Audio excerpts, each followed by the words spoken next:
Kidney stone preventive diet. உங்களுக்கு summer season start ஆயிடுச்சுன்னா பார்த்தீங்கன்னா கிட்னி ஸ்டோன் ஃபார்ம் ஆயிடும். ஸோ எந்த உணவுகளே நம்ம அதிகமாக எடுத்துக்கினா கிட்னி ஸ்டோன் வராமல் இருக்கும், எந்த உணவுகளை எடுத்துக்கினா கிட்னி ஸ்டோன் ஃபார்ம் ஆகும் அப்படின்னு தான் இந்த வீடியோ பார்க்க போறோம். ஃபர்ஸ்ட் நம்ம கிட்னி ஸ்டோன் நம்ம தடுக்கணும் வராமல் இருக்கணும்னா எந்த மாதிரி உணவு எடுத்துக்கணும் கேட்டா, ஃபர்ஸ்ட் கம்பல்சரி நம்ம ஒரு நாளைக்கு 3 லிட்டர் தண்ணி குடிக்கணும். ஓகேங்களா? டயட் வந்து பார்த்தீங்கன்னா கண்டிப்பாக தண்ணி குடிக்கணும். நம்ம தண்ணி குடிக்கிறது மறந்தனாவே கிட்னி ஸ்டோன் ஃபார்ம் ஆயிடும். ஸோ கண்டிப்பாக நம்ம தண்ணி நல்லா குடிச்சுக்கணும். ஸோ சாப்பிட வேண்டிய உணவுகள் என்ன அப்படின்னு கேட்டு, கிட்னி ஸ்டோன் வந்தவங்களும் சரி வராதவங்களும் அப்படின்னா நம்ம சாப்பிட வேண்டிய உணவுகள் என்னன்னு கேட்டோம். கேரட் ஜூஸ், டெய்லியும் ஒரு கேரட் ஜூஸ் சாப்பிடலாம். ஓகேங்களா? பாவக்காய் நல்லா எடுத்துக்கலாம், உருளைக்கிழங்கு நல்லா சாப்பிடலாம். இதெல்லாம் கிட்னி ஸ்டோன் நமக்கு வராமல் தடுக்கும். ஓகேங்களா?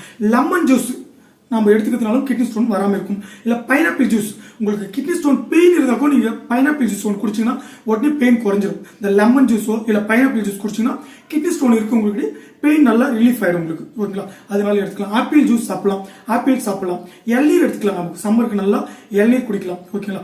இல்லை அட்லீஸ்ட் இல்லைன்னா பப்பாளி பழம் நம்ம சாப்பிடலாம், அதுலயும் நல்லா பெயின் நல்லா குறையும், நம்ம எடுத்துக்கலாம். பூண்டு நிறைய சேர்த்துக்கலாம். ஓகேங்களா? சின்ன வெங்காயம் நிறைய சாப்பிடலாம். ஓகேங்களா? கற்றாழை ஜூஸ் நல்லா எடுத்துக்கலாம். நம்ம கற்றாழை ஜூஸ் நிறைய சாப்பிடலாம். மக்காச்சோளம் இருக்கு இல்லையா, அந்த மக்காச்சோளத்தை நம்ம பூவோடு போடணும், அந்த பூவோடு போட்டு வேக வச்சு அந்த தண்ணி குடிக்கலாம். ஓகேங்களா? கோதுமை நல்லா சாப்பிடலாம். இதெல்லாம் வந்து பார்த்தீங்கன்னா பப்பாளி பழமும் எடுத்துக்கலாம், அதே போல வாழைப்பழமும் நம்ம நல்லா எடுத்துக்கலாம். ஸோ சிட்ரிக் ஆசிட் உணவுகள் எல்லாமே எடுத்துக்கலாம் நம்ம. ஓகேங்களா? இந்த மாதிரி உணவுகளை நம்ம எடுத்துக்கிட்டீங்கன்னா நமக்கு கிட்னி ஸ்டோன் வராமல் இருக்கும். வந்தாலும் கிட்னி ஸ்டோனை கரைக்கிறதுக்கான நிறைய நமக்கு இது யூஸ்ஃபுல்லா இருக்கும், உங்களுக்கு ஹெல்ப் பண்ணும். உங்களுக்கு இந்த மாதிரி உணவுகளை நம்ம எடுத்துக்கலாம்.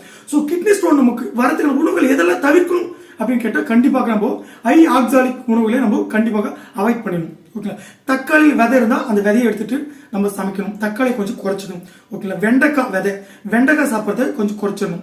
கத்திரிக்காய், ஓகே, முருங்காய், இது மாதிரி உணவுகளை நம்ம தவிர்க்கணும். கீரைகள் சாப்பிட்றதும் நமக்கு கண்டிப்பாக நம்ம குறைச்சிக்கணும். ஓகேங்களா? அது மட்டும் இல்லை காலிஃபிளவர் சாப்பிட்றாங்க, ஓகே, காளான், ஓகேங்களா, இந்த கிட்னி பீன்ஸ் சொல்லக்கூடிய விதை இருக்குல்ல, இதெல்லாம் கண்டிப்பாக நம்ம அவாய்ட் பண்ணிடணும்.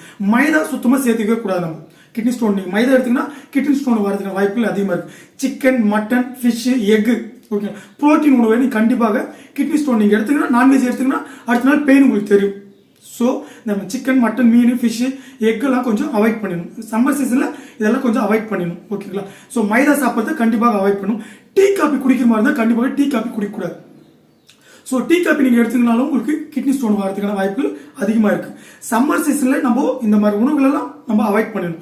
நான்வெஜ் அதிகமாக சாப்பிட்றது, ஓகேங்களா, தண்ணி குடிக்காமல் விட்டுறது, ஓகேங்களா, இதனால இந்த மாதிரி உணவுகளை தவிர்க்கணும். ஸோ கிட்னி ஸ்டோன் இருந்தால் கண்டிப்பாக இது மாதிரி உணவுகளை தவிர்ச்சிடுங்க.